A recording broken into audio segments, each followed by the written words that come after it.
Hey everybody, this is Mitch. I am the Board Creative, and today we're going to cover yet another shop organization project. And this one has kind of been a long time coming. I just kind of got fed up and finally decided to do something about it. So this is what I call my everyday carry kit. So I have put in so many screws in the wall, inside the garage, inside the house in the past year and a half. It's just crazy. So what I have here is a little tray. I've covered one of my videos, Maker World Find videos. It's a parametric tray you can design, and I printed this one off, and it's just got number 10 screws, some wall anchors, and then another spot here, and I just usually put my drill bit, or if I'm doing work into studs, I'll either use a 3-inch or the 2-inch decking screws to secure stuff to the studs. And so I just fill this up with whatever I think I'm going to use. Like I said, I have 3 different sizes of number 10s, which cover most things. And most of the length is determined on what I'm screwing in.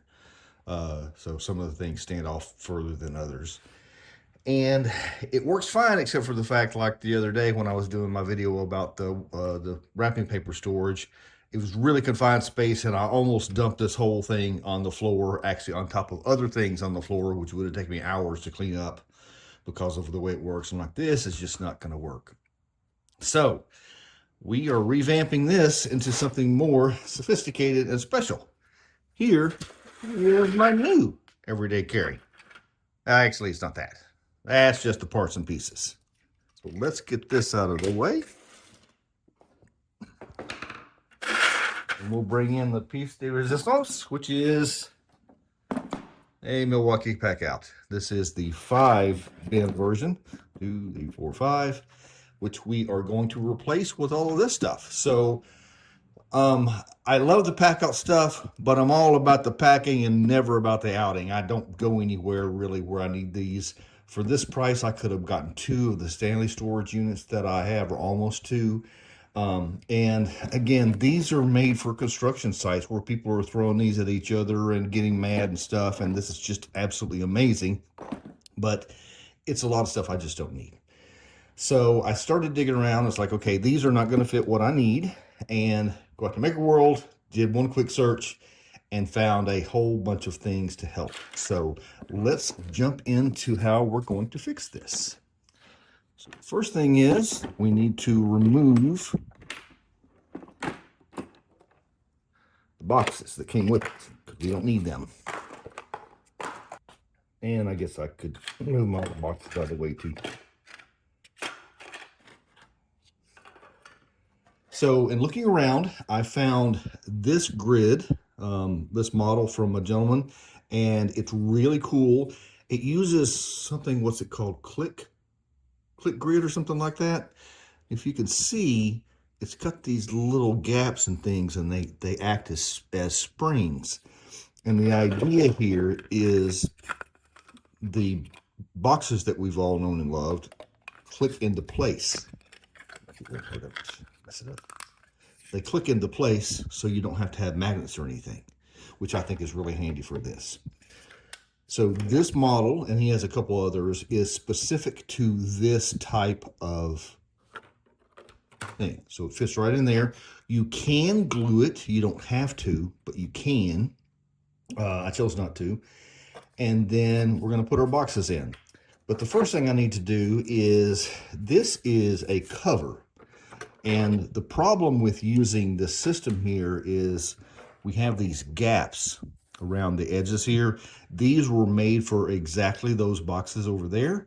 And since we don't have those boxes in there, we now have gaps that if you turn this upside down or sideways, things will come out of the small boxes and wander around, which we don't want. So what the author did is he created this system here where this is a plug, and it keeps everything, it just makes everything flat and flush. These are designed to actually touch, and it works really well.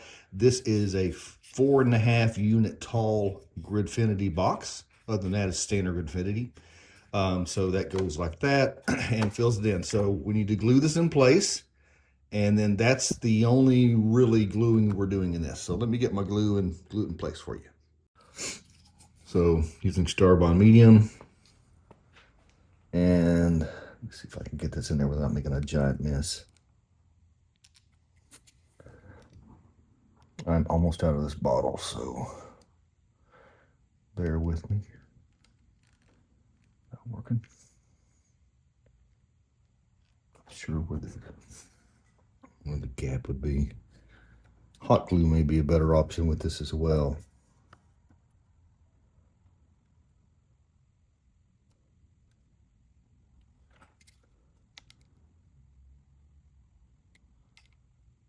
That's not there.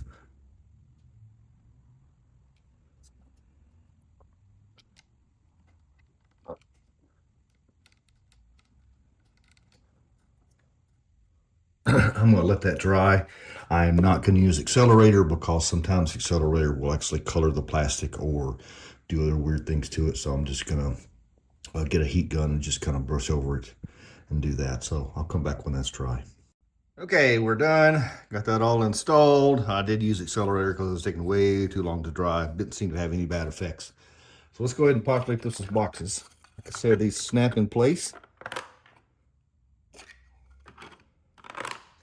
And again, I just printed off enough in enough flavors that made sense for what I have. You can do the same with you. These were all created by the original author. And he also has a link to a generator that I used to create another one, which is this weird thing here. So what I did is I created it, it's small, and then I cut out the end of it for the hammerhead. This is just one of those weird things. I think this would be fine.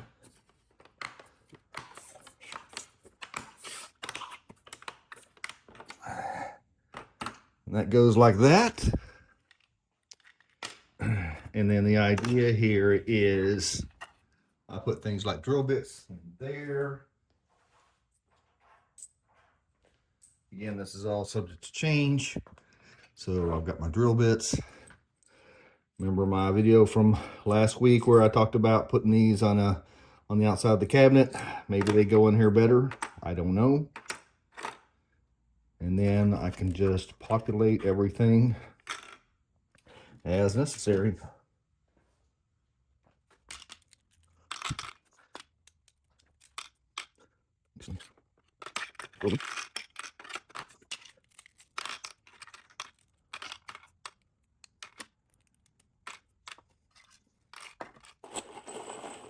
And then I'm going to go ahead and put some of these stick screws in there. Like I said, I use these exclusively for all of my projects connecting 2x4s together because they're self-tapping, and that just saves you a lot of time and trouble with pre-drilling. And I haven't had that many, if any, side effects at all.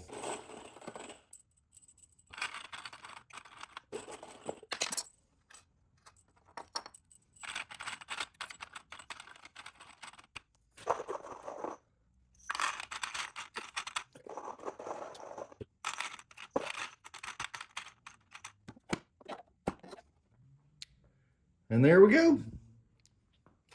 So again, going from this, which is just open, and if you drop it, it would spill, to this. I'm probably going to make some more modifications to this.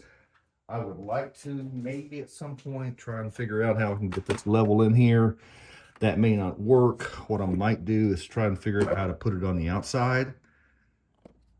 That might work as well, because I do use this. What I'll do is just drill one hole, put it in, and then level up whatever I'm doing and put another hole in. But other than that, this is exactly what I was after. So I'm really pleased to find these models on Maker World. And that's it. So I've got to just add more screws to this. I actually have some new screws that I bought this week, and I'll probably start using those. They're a little bit better quality. They have a star drive or a Torx on them instead of a Phillips. And so that is it. So that's how I am reorganizing my everyday carry for putting things on walls. So one last thing is, let me show you where I store it. So this is the side of my Stanley storage cabinet, as you can see, and I found another excellent model up on Maker World that was seriously finely engineered. The author said he originally made this out of aluminum on a CNC machine, and it shows. And all you do is, if you didn't know that Packouts connect to each other, You see here, all you do is put it up, and it is there. And to grab it, you just grab it and go. That is it. So now that has a home, I moved my books and stuff over on the wall from here. So I had a cutting mat and then these book storage that I created on my laser. And so I'll move those over there just to get them out of the way. That's actually probably a better place, although I did realize I caused myself a problem for a future project, but I'll deal with that later. But other than that, that is it right there. So this has worked out excellent. So I now have all the things that I need to put things on the wall right here in one place, and even made room for my baby hammer, and that is it. So storage ideas for today. Thanks for watching, everybody.